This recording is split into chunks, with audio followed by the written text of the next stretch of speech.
A paz do Senhor, meus irmãos, sejam bem-vindos a mais uma videoaula produzida pelo Departamento da Escola Bíblica Dominical da Igreja Evangélica Assembleia de Deus em Londrina. Neste trimestre, que é o segundo trimestre do ano de 2020, nós estaremos estudando sobre a Igreja eleita, redimida pelo sangue de Cristo e selada com o Espírito Santo da promessa. Hoje falaremos com os amados sobre a lição de número 2, a sublimidade das bênçãos espirituais em Cristo. O texto áureo nos diz assim: Bendito o Pai, o Deus e Pai de nosso Senhor Jesus Cristo, o qual nos abençoou com todas as bênçãos espirituais nos lugares celestiais em Cristo. A verdade prática nos diz assim: Deus nos elegeu em Cristo antes da fundação do mundo, para que desfrutássemos das bênçãos espirituais. A leitura bíblica em classe está em Efésios, no capítulo 1, a partir do versículo 3 e versículo 4, depois dos versículos 9 a 14. Muito bem, querido. Como foi feito ou foi falado na primeira aula sobre as características gerais dessa carta, esta carta aos Efésios é chamada de a rainha das cartas. Hoje os especialistas concordam, pelo menos na sua maioria, que embora esta carta que foi registrada nas Escrituras tenha sido direcionada à igreja em Éfeso, toda a estrutura da carta ela tem uma característica de ser uma carta circular, o que leva a entender que não era apenas para a igreja em Éfeso, mas para todas as igrejas da Ásia, né? Ou seja, esta carta é uma das cartas mais impessoais do apóstolo Paulo. Não está destinada a um público específico ou para tratar de um problema específico de uma determinada igreja, mas assim, ela foi escrita para toda a igreja, para todos os que tiverem ouvidos para ouvir, para a igreja primitiva, para a igreja através dos tempos, para a nossa igreja hoje. E ela é mais do que um tratado teológico. São revelações que o Espírito Santo concedeu ao apóstolo Paulo para nos revelar as preciosidades das Escrituras, né? Nós temos aqui também, em relação a esta carta, algumas informações que a gente precisa passar antes da aula propriamente dita. A primeira é o seguinte: Paulo estava preso. Estava preso em Éfeso, em Roma, foi a primeira prisão dele. Nós podemos ver essa prisão ali em Atos, no capítulo 28. Então, segundo os historiadores bíblicos, ele fica provavelmente 2 anos, entre 60 e 62, preso em Roma, em prisão domiciliar, e que permite que ele escreva esta carta. Paulo estava recluso, ele estava em quarentena. Eu estou gravando essa aula aqui no dia 3 de abril, em que nós estamos, aí o Brasil, o mundo, passa por esse período de quarentena, de reclusão, de enfrentamento desta pandemia do coronavírus, e neste momento a maioria de nós está recluso em seus domicílios ali, de certa forma preso, não mais possibilitado a caminhar ou a se deslocar normalmente como ainda era feito, né? Porém, há neste caso algo muito interessante. Paulo, pelo que vemos, a sua personalidade era hiperativo. Ele tinha dificuldade de ficar quieto, se manter no mesmo lugar, sempre agindo, sempre trabalhando, sempre escrevendo, sempre batalhando pela igreja, no seu ministério evangelístico. E essa prisão, ele recluso ali, trata-se até de uma oportunidade. Paulo, eu acho que nesse período de reclusão, ele reflete bem, ele pensa bem, ele ora, ele medita, né? Nós podemos imaginar o próprio Paulo meditando nessa época sobre o Deus eterno, sobre a criação, sobre os patriarcas, sobre a lei, sobre Moisés, sobre Israel, Davi, os profetas, o exílio, depois a volta de Israel, depois o ministério de Cristo, o Messias, a morte, a ressurreição, a igreja, o Espírito Santo, a sua conversão, o seu chamado e os gentios que vieram à fé, né, algo que era parecia que era limitado só aos judeus, mas que agora os gentios alcançaram, né, o derramamento do Espírito Santo sobre toda a carne. E podemos imaginar então que nessa meditação, nessa oração, nesse momento ali de solidão na prisão, ele tenha tido essa revelação maravilhosa do Espírito Santo. Podemos imaginar, né? Não nos é proibido imaginar que ele tenha expressado uma espécie de um eureka, como foi feito ali na frase de Arquimedes, né? E ele descobre Cristo, ele descobre essa maravilha que é a obra de Cristo, e que descobre ali um Cristo que é o reconciliador de todas as coisas. Imagine-se como a carta aos Efésios nos permite imaginar ou entender pelas expressões que Paulo usa, pela eloquência, pela autoridade, pela beleza que ele usa essa carta, que ele descreve como quase em trechos como se fosse um poema ou hinos de adoração, que Paulo foi atingido com um raio do Espírito, com força, com vigor, com energia, como um fogo abrasador. E eu acho que essas conclusões que ele recebe, essas revelações, ele tem que escrever para alguém, né? Então essa é uma carta circular, tem muita similaridade e complementaridade com a carta aos Colossenses. E o que nós vamos estudar hoje, dos versículos 13 a 14, é um verdadeiro ato de adoração e agradecimento, né? Um verdadeiro sacrifício de louvor, fruto dos lábios que realmente professam o nome de Cristo, fruto de realmente alguém que compreendeu o Evangelho e que carregava as marcas de Cristo em si. Então, no primeiro tópico, nós temos aí a nova posição em Cristo. E Paulo começa já no versículo 3, numa doxologia, ou seja, a teologia paulina, bem diferente da maioria das teologias que nós vemos hoje, é uma teologia que se baseia na adoração. Paulo começa seu discurso teológico, podemos assim dizer, com uma adoração em seus lábios, né? Então não é uma teologia fria, não é uma teologia racionalista, não é uma teologia cartesiana, não tem nenhum momento qualquer arrogância em querer explicar Deus e o seu plano eterno, como hoje muitos querem discutir Deus ou prender Deus na caixinha da sua razão, da sua racionalidade, né? Mas pelo contrário, o que vemos de Paulo é uma teologia de louvor, uma teologia de gratidão, de humildade, de reconhecimento da grandiosidade de Deus e da obra de Cristo, né?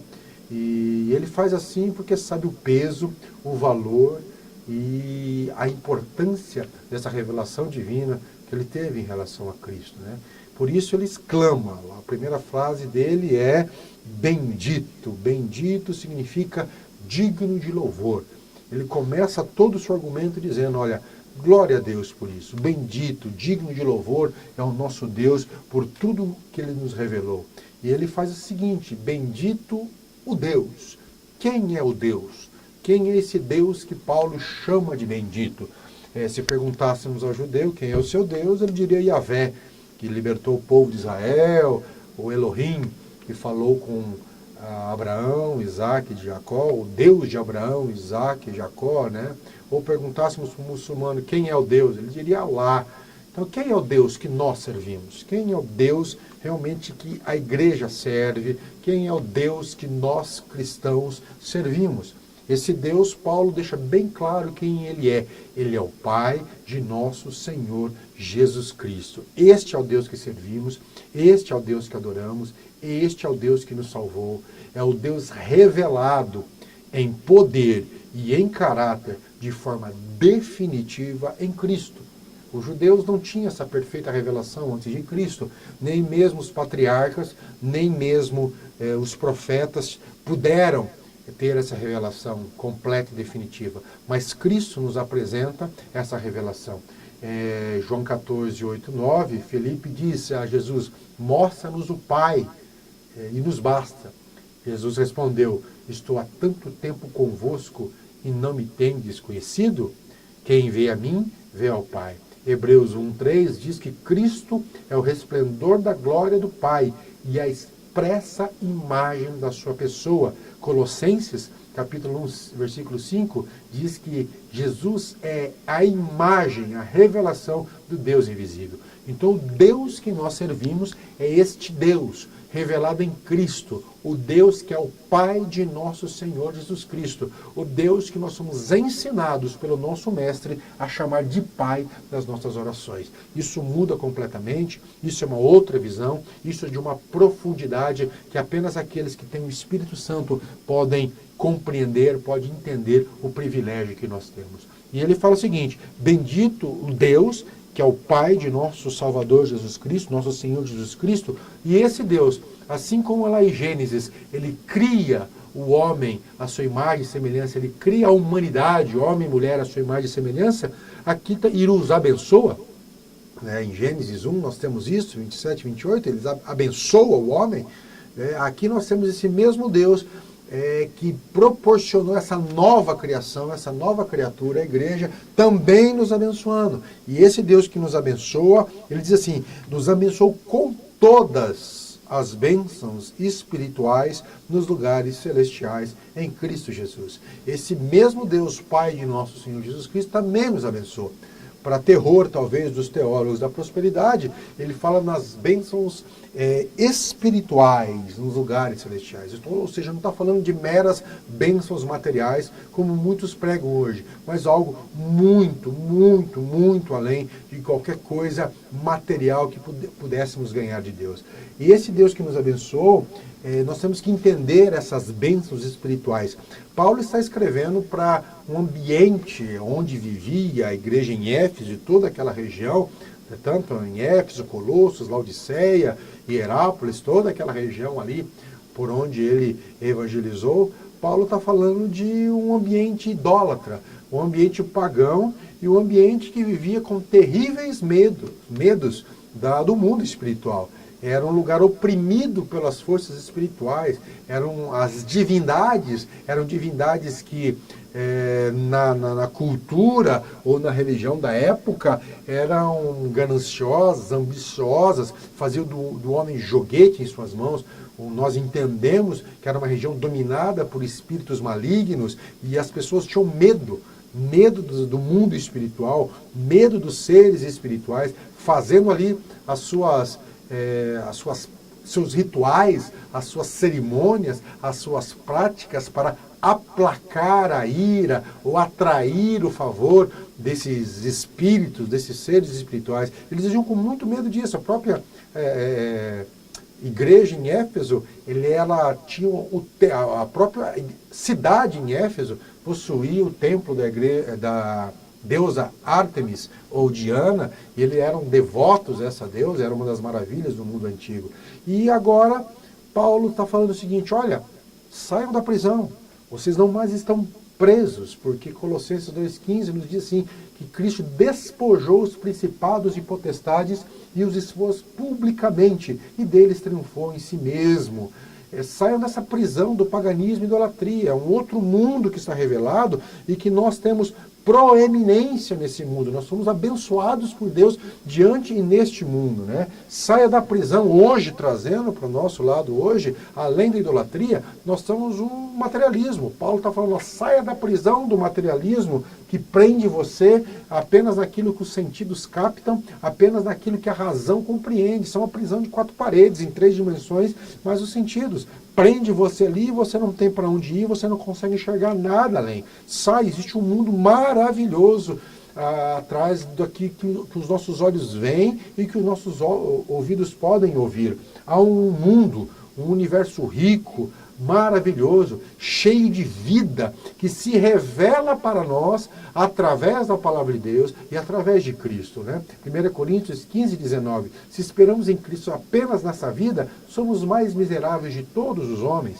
Sim, há um mundo além, há algo muito mais do que a gente pode compreender, e isso que é a palavra de Deus revelando. Há uma dimensão que deixaria o mais sábio dos homens como uma criança pequenininha diante de fogos de artifício, maravilhado. Deixaria o mais prolixo poeta deste mundo, boquiaberto e calado diante da maravilha. Há um universo cheio de vida, há um universo cheio de riquezas, um mundo espiritual que nos foi revelado, assim como Tolkien falava, C.S. Lewis, algo muito além do que aquilo que a gente pode compreender, né? E que a igreja, nós, né, simples mortais, mas resgatados por Cristo, nós somos abençoados nesse mundo. Nós recebemos uma posição de destaque. O próprio Deus Criador nos coloca numa posição, nos abençoa e nos coloca em evidência nesse mundo espiritual, nos abençoa com toda a sorte de bênçãos, dádivas divinas nesse mundo, né? Um pouco aí, se você é leitor ou se você já viu o livro As Crônicas de Nárnia, é um pouco da visão que C.S. Lewis tem, que nós, neste mundo espiritual, nós temos uma posição de destaque, nós somos eleitos por Cristo, né? Nós somos, nesse mundo, uma nação de reis e sacerdotes que chama a atenção de todo esse universo. E quais são essas bênçãos espirituais? Paulo vai narrando essas bênçãos, ele lista alguma dessas bênçãos na sua carta, nesse trecho. A primeira, a bênção da eleição. Nós somos eleitos em Cristo. Você virá na lição 3 o que isso significa, essa eleição, mas aqui já, e predestinação, mas nós estamos já, Paulo, narrando em Cristo, ou seja, na pessoa de Cristo, nós somos eleitos desde antes da fundação do mundo, para uma vida santa e irrepreensível. O privilégio, nós recebemos o privilégio e a responsabilidade de expressarmos o caráter de Deus neste mundo. Como diz o comentário de William Barclay, devemos lembrar que a diferença aqui que Cristo insiste, não é que tira o homem fora do mundo, mas sim o homem seja diferente dentro do mundo. E ainda acrescento, não só sendo diferente, mas fazendo a diferença no mundo, expressando o caráter de Deus através de uma vida santa e irrepreensível. Nós somos eleitos para isso. Nós somos também a outra bênção espiritual que recebemos, que Paulo nos fala, a predestinação. Por meio de Cristo, nós recebemos um predestino, nós recebemos uma finalidade, um caminho onde chegaremos através de Cristo para sermos filhos. Nós somos predestinados desde a eternidade para, em Cristo Jesus, sermos filhos de Deus. Sermos ali separados, sermos propriedade exclusiva de Deus. Fomos também, uma outra bênção espiritual que ele nos diz, nós recebemos a revelação.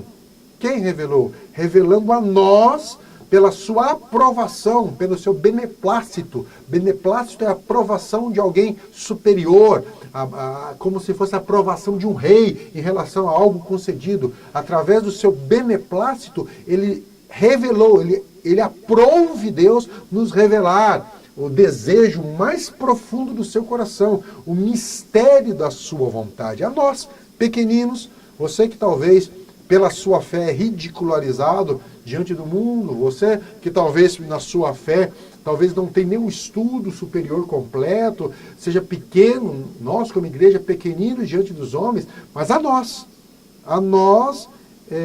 como Paulo fala, o mais vil dos pecadores, que ele se considera o principal dos pecadores, mas a nós, que éramos antigamente pecadores, Deus aprove revelar a nós a sua vontade, o mistério mais profundo, que falaremos mais à frente. Como Lucas 10, 21, Jesus exclama, graças te dou, isso Jesus falando, ó Pai, Senhor do céu e da terra, que escondeste essas coisas, esses mistérios, aos sábios e inteligentes, e as revelaste aos pequeninos. Assim, ó Pai, porque assim te aprove. Sim, Deus aprove nos revelar esse mistério que o mundo não compreende, o mundo ridiculariza, o mundo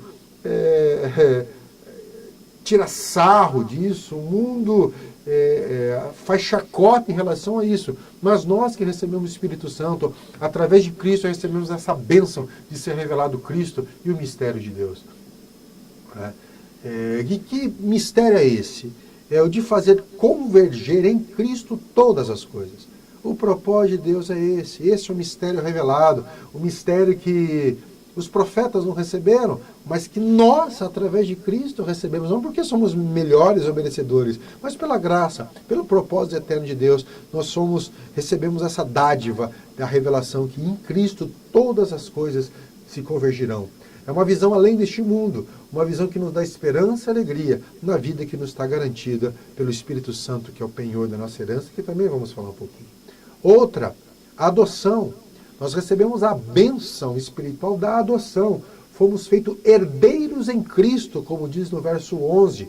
Éramos filhos da ira, como Paulo nos diz no capítulo 2, e agora somos filhos de Deus. E o Espírito Santo testifica ao nosso espírito isso. Então fomos adotados por Deus. E temos agora também a outra bênção, a apropriação. Nós fomos selados pelo Espírito Santo. Significa que somos propriedade de Deus.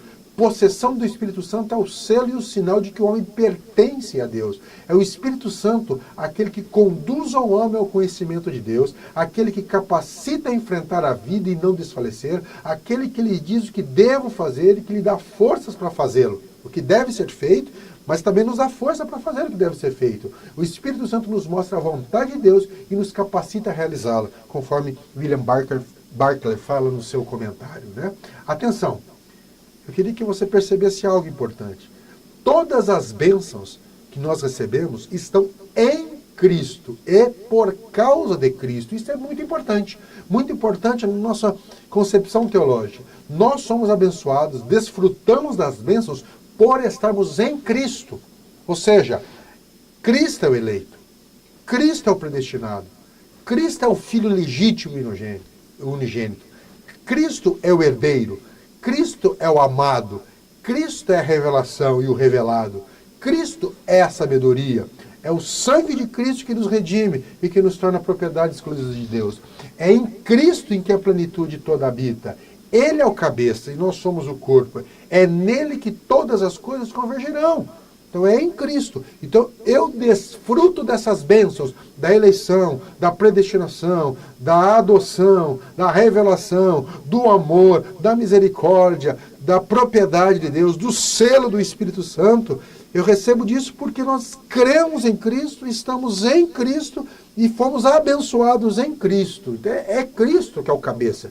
Nós recebemos a bênção porque somos o corpo de Cristo como igreja. Então nós desfrutamos das bênçãos espirituais que nos foram concedidas. Por isso que em Cristo todas as promessas ganham sim. É em Cristo, essa é uma questão muito importante. É a nossa posição dele, e não como nós individualmente, como merecedores. Então nós entendemos a eleição, nós entendemos a predestinação como algo em Cristo. Cristo é a arca, Cristo é esse trem, né, que a gente pode entrar, e esse trem tem o seu destino, que é o céu, que é habitar com Deus. E dentro desse trem nós somos predestinados a chegar nesse mesmo lugar onde esse trem chegará, essa composição chegará. E é Cristo, é essa escada rolante que nos conduz ao céu. Então, para eu chegar ao meu destino, para eu ser um predestinado, eu tenho que estar em Cristo, eu tenho que crer nele. E crendo nele, eu recebo essa predestinação eterna, esse propósito eterno que Deus tem para nós. Mas isso vai ser falado um pouco mais na terceira aula, né? Através de Cristo, e Paulo nos diz claramente que nós recebemos uma nova condição. É uma revelação, é um despertar da consciência. É o Espírito Santo que ilumina a nossa mente, que nos faz acordar para a verdadeira realidade e descobrir quem nós somos. Então nós temos uma similaridade com a carta aos Colossenses, uma similaridade com a carta de Pedro, uma similaridade com a primeira carta de João, que eles insistem a ensinar aos cristãos quem vocês são, nova identidade, nova natureza, um novo propósito. Em Cristo somos uma nova criatura. Em Cristo somos cidadãos dos santos. Em Cristo somos da família de Deus. Em Cristo somos o povo santo. Em Cristo somos geração eleita. Somos nação santa. Somos propriedade exclusiva de Deus. Somos sacerdócio real. A igreja é esse corpo de Cristo.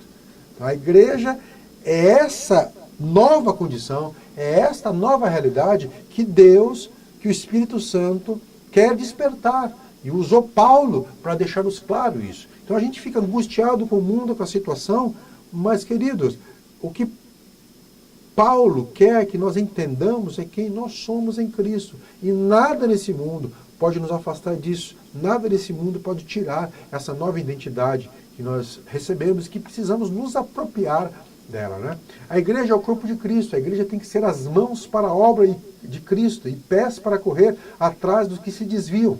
Uma boca que fala por ele, um instrumento e um corpo pelos quais pode operar. Assim achamos nas cartas aos Efésios, né? Em Éfeso, a dupla tese. Primeiro, Cristo é o instrumento de Deus para a reconciliação. Segundo, a igreja é o instrumento de Cristo para isso. Então nós recebemos essa nossa condição e agora nós vamos agir segundo essa nova natureza e essa nova missão que recebemos, né?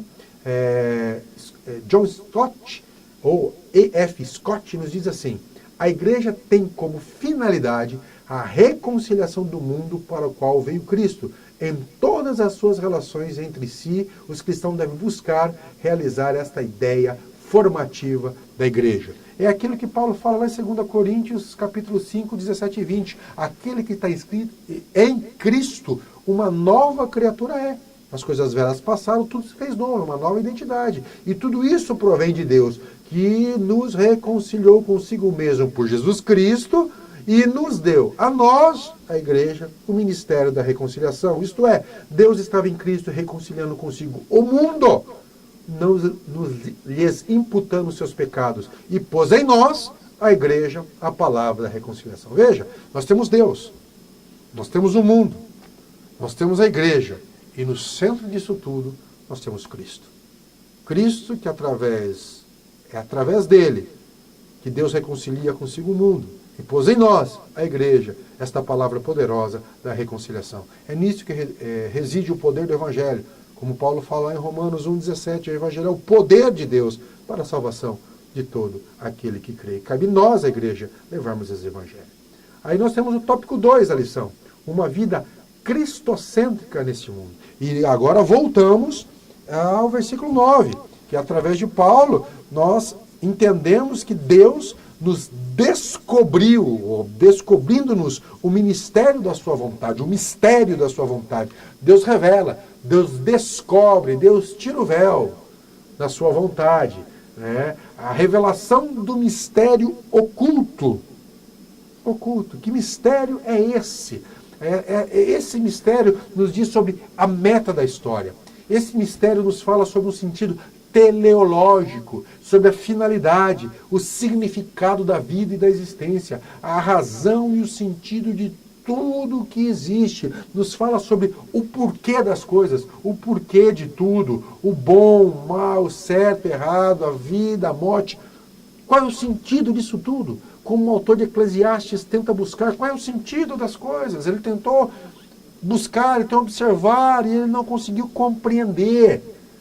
E agora Paulo fala que Deus nos revela, é uma bênção espiritual essa revelação, assim como Pedro afirma lá em 1 Pedro 1, 18 e 20, sabendo que não foi com coisas corruptíveis, como prata ou ouro, que fostes resgatados da vossa vã maneira de viver, que por tradição recebeste de vossos pais, mas com o precioso sangue de Cristo, como de um cordeiro imaculado e incontaminado, o qual, na verdade, em outro tempo foi conhecido, antes da fundação do mundo, mas manifestado, revelado, descoberto nesses últimos tempos, por amor a vós, por amor a nós. Adão não sabia.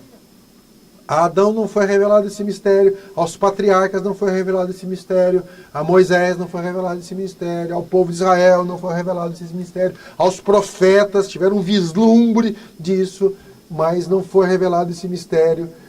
O autor de Eclesiastes procurou e não encontrou. Os mais sábios deste mundo nunca compreenderão pela sua própria força. Veja, toda a ciência humana, todo o conhecimento científico, principalmente nessa era moderna e pós-moderna que nos vivemos, tem uma grande capacidade de explicar como as coisas funcionam, como a chuva cai, como uma planta cresce, como um embrião é gerado e se desenvolve, como a Terra gira, como a Terra gira em torno do Sol, como funciona a mecânica celeste, Mas a ciência, nem a filosofia consegue dizer o porquê. Não consegue. Por que a chuva cai? Qual é o sentido dela cair? Qual o sentido da vida, da existência, das flores, das cores, da beleza? Qual o sentido do bem ou do mal, da vida e da morte? Qual o sentido? Não consegue. Os mais sábios, os filósofos se debatem há milênios, eles não conseguem, porque ainda tem um véu sobre a sua cabeça. E a nós nos foi revelado qual é o sentido disso tudo. Mas o que foi revelado? Foi revelado que na plenitude dos tempos, ou seja, o que Deus propôs, o que Deus decidiu, que na plenitude dos tempos todas as coisas convergeriam em Cristo. Aqui tem um termo usado pelos teólogos, que é a revelação do Cristo cósmico. Plenitude dos tempos significa quando chegar a inteireza da coisa, quando a história se completar, quando tudo ocorrer a integridade, a plenitude, quando tudo aquilo que foi determinado por Deus, aquilo que foi estabelecido no seu planetário se concluir, a razão disso tudo, o foco disso tudo, é que em Cristo todas as coisas convirjam. Ou seja, Cristo não é, olhe bem, não se escandalize, não é apenas, entre aspas, o Salvador dos crentes, mas é o reconciliador de toda a criação. É o ponto de contato, é o ponto de convergência, é o ponto de atração em que tudo gira. Cristo é o centro de tudo. Colossenses 1, 19, 21. Porque foi do agrado do Pai que toda a plenitude nele habitasse, e que, havendo ele feito a paz pelo sangue da sua cruz, por meio dele reconciliasse consigo mesmo todas as coisas, tanto as que estão na terra como as que estão nos céus.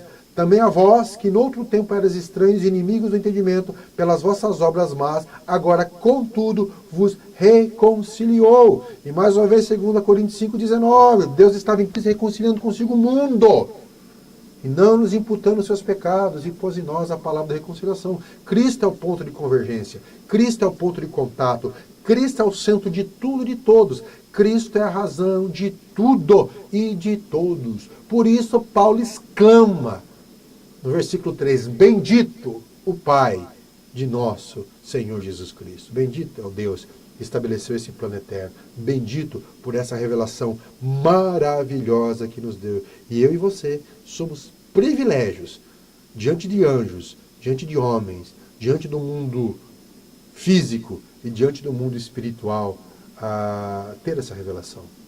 Então, querido, se alegre porque nem todos têm. Há um comentário de Barclay que ele diz assim, a ideia-chave de Efésios é a reunião de todas as coisas de Jesus Cristo.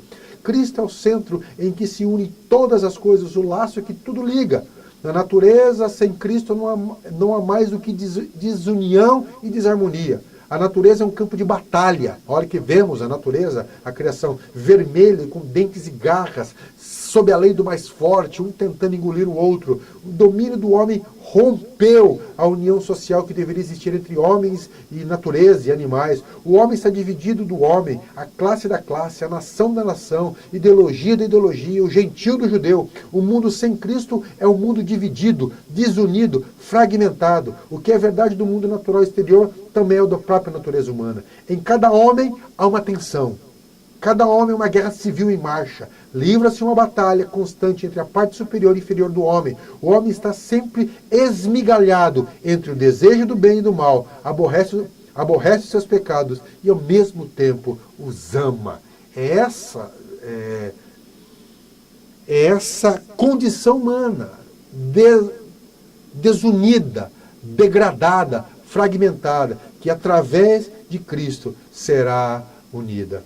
Como disse E.F. Scott, os inumeráveis fios quebrados deviam se reunir-se de novo em Cristo, ligados de novo como foi no princípio. O pensamento central de Efésios é a compreensão da desunião da natureza no homem, no tempo, na eternidade. Desunião entre Deus e homem e a convicção de que toda essa desunião pode converter-se em unidade quando todos os homens e todos os poderes se humilharem em Cristo e se unirem através dele.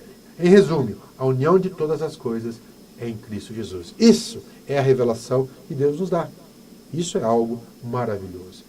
É como se Paulo estivesse numa perspectiva privilegiada. Paulo, olhando de um ângulo, ele vê Deus, é assim que devemos entender a carta aos Efésios.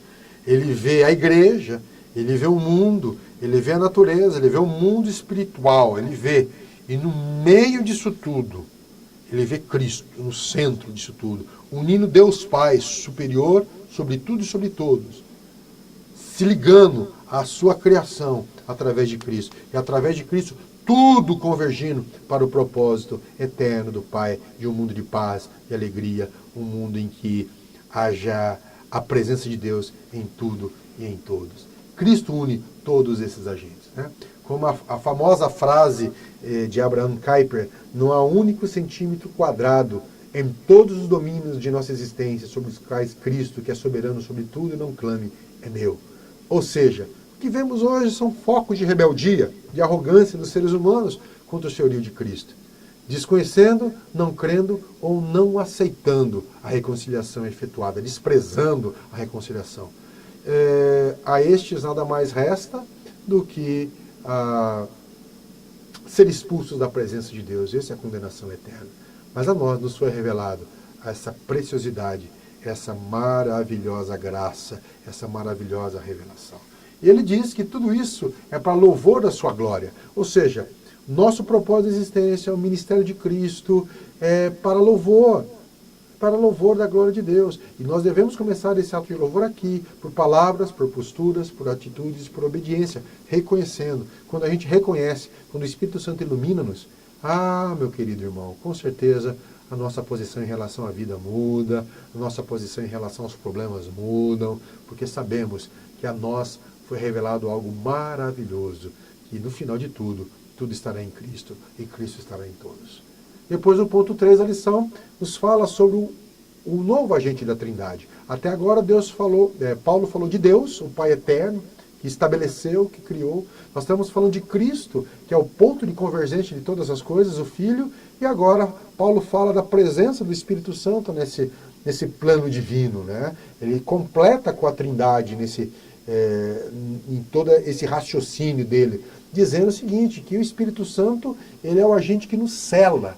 O selo do Espírito Santo, tendo crido em Cristo, nós recebemos, ou seja, por meio da fé, nós cremos em Cristo quando recebemos a palavra, ao crer, imediatamente recebemos um selo, o selo do Espírito Santo. Este selo, na cultura em que Paulo está inserido, na cultura greco-romana, significa garantia de procedência. Nós somos de Deus, não nascidos da vontade da carne, mas de Deus. Nós somos filhos, novas criaturas. A garantia de aquisição, o selo representa isso. Fomos adquiridos, somos selados, somos propriedade de Deus. Garantia de posse, uma propriedade inquestionável. Pedro capítulo 2, versículo 9, na primeira carta, diz assim, somos propriedade exclusiva de Deus, na versão da NVI. Efésios 4:30, Paulo nos exorta, não entristeçam o Espírito Santo, no qual vocês foram selados para o dia da redenção. Recebemos esse selo. E não só recebemos um selo, como o Espírito Santo também é o penhor da nossa herança. O termo aqui é arrabon, era característico do comércio grego, consistia numa parte do preço de compra dado antecipadamente como garantia de que no seu devido tempo seria pago o resto do preço. Então nós recebemos esse penhor que somos de Deus, esse penhor, essa garantia de que pertencemos a Deus até o momento em que tudo será revelado, em que Cristo se manifestar em glória e para sempre estaremos habitando com Ele. Paulo diz que a experiência do Espírito Santo que temos neste mundo é uma antecipação das alegrias e bênçãos do céu. E ao mesmo tempo é a garantia de que um dia entraremos na plenitude do conhecimento, do poder e da alegria. É a garantia de que algum dia entraremos na plena possessão da felicidade e da bem-aventurança de Deus. Esse é o comentário também de William Barclay. Queridos, então nós estamos num momento de pandemia, de tristeza, de confusão, de desespero, muitos temerosos com a vida, com o futuro, o que vai ser. Paulo nos escreve a carta aos Efésios para nos trazer esperança de quem nós somos, estamos guardados em Cristo, somos propriedade dele. fomos livres da morte, fomos ressuscitados em Cristo e recebemos a revelação de que a história caminha para o final. E esse final é Cristo, essa finalidade é Cristo. Nele habita toda a plenitude. Alegre-se, não permita que as dificuldades, demandas, contingências, situações dessa vida venham fazê-lo esquecer dessa realidade que nos foi revelada em Cristo. Nossa vida está guardada. Quando concluirmos o nosso papel aqui, a nossa trajetória, iremos habitar para sempre com Cristo e em Cristo. Então é importante, não fique perdendo tempo com picuinhas, com coisas que não levam a nada, com discussões que não tem qualquer fruto. Concentre-se nisso. Você creu em Jesus? Você recebeu o Evangelho? Você creu de coração, Jesus Cristo é seu Senhor? Você pode ser fraco, começou a caminhada agora, ou pode ser imaturo ainda, mas você crê que Jesus Cristo é o Senhor. Você é um filho de Deus, pertencente à família de Deus. Conclusão, há um plano eterno se desenrolando. A história não é feita de acasos ou contingências. Tudo segue o plano elaborado por Deus desde antes da fundação do mundo. Deus tem o controle de tudo, sabe de tudo, embora a nossa mente ainda não tenha como compreender tudo. Mas uma coisa nos foi revelada, que Cristo é o sentido de tudo e que tudo no final convergirá para Cristo. Deus é o autor e diretor dessa história. Cristo é o ator principal. O Espírito Santo é aquele que administra, é aquele que fornece, é aquele que nos dá toda a capacitação para essa história de se desenrolar. Nós temos o papel como filhos adotivos, antes rebeldes e condenados, agora alcançados pela graça, misericórdia e amor, gerados para o seu louvor, para a sua glória. É a plateia ou todo o universo. Toda a criação nos observa. Todo mundo espiritual nos observa. 1 Coríntios 4:9, Paulo diz assim: porque tenho para mim que Deus a nós, apóstolos, nos pôs por últimos, como os condenados à morte, pois somos feitos espetáculos ao mundo, aos anjos e aos homens. Paulo entendia isso, que ele estava dentro de um palco, que tudo se desenrolando segundo o propósito divino. E que às vezes nós estamos como um espetáculo, os anjos, o mundo espiritual nos observam e nos veem. E através de nós, o nome de Deus é glorificado em toda a criação, porque nós seres imperfeitos, errados, fracos, frágeis, mas esse Deus de misericórdia vem e nos diz: você é meu filho amado, eu tenho prazer em você. Através de Jesus Cristo, através da fé em Jesus Cristo, nós somos adotados, nós somos propriedades de Deus. Finalizamos com a impressionante declaração de Paulo a respeito do fim de tudo. E, quando todas as coisas lhe estiverem sujeitas, falando de Cristo, então o mesmo Filho se sujeitará àquele que todas as coisas lhe sujeitou, para que Deus seja tudo em todos. Esse é o fim. E este fim é um fim de esperança, de luz e misericórdia, com Deus habitando com os homens para todo sempre. Que possamos nós entendermos essas palavras através da iluminação do Espírito Santo, trazermos para a nossa vida, entendermos quem nós somos e que isso nos ajude na nossa caminhada nesse momento difícil que nós passamos no mundo. Queridos, nós como igreja, o corpo de Cristo, temos que abraçar como Cristo abraça, temos que orar e abençoar como Cristo orava e abençoava. Temos que mostrar uma palavra de esperança, dizendo: não é o fim, mas apenas o começo de algo muito glorioso que nos foi revelado através de Deus. Que Deus continue abençoando a todos, guardando e protegendo, e até a nossa próxima aula. Amém.